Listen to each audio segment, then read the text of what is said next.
आज फिर आपके साथ उन्होंने साइड पे।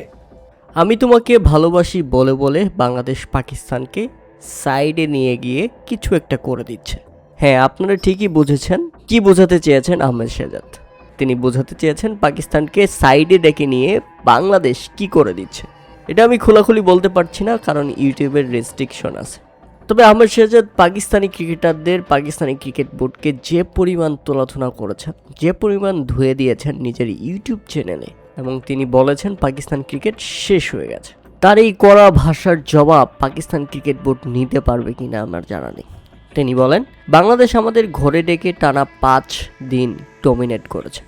ফাইনালি ম্যাচ নিয়ে তারা উড়াল দিয়েছে। আমি বলেছিলাম না, তারা তোমাকে ভালোবাসি বলে বলে তোমাদের ঘিরে ধরবে এবং একটা সময় সাইডে নিয়ে গিয়ে ভরে দিবে। বাংলাদেশের মতো কন্ডিশনে নাহিদ রানার মতো পেসার তৈরি হতে পারে, যেখানে আমরা জেনে আসছি পাকিস্তান পেসারদের জন্য বিখ্যাত। পাকিস্তান পেসারদের কন্ডিশন, পাকিস্তান পেসারদের কারখানা, যেখানে পেসার তৈরি হয়। কোথায় আপনাদের পেসার? নাহিদ রানার পা ধোয়া পানি খাওয়া উচিত আপনাদের। বাংলাদেশি ব্যাটসম্যানরা রান করছে প্রথম ইনিংসে 413, দ্বিতীয় ইনিংসে 240। আর আপনারা কি করলেন?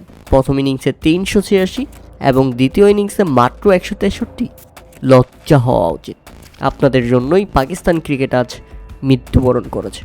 প্রিয় দর্শক, আহমেদ শেহজাদের এমন কড়া সমালোচনা আপনারা কিভাবে দেখছেন তা অবশ্যই আমাদের কমেন্ট করে জানাবেন।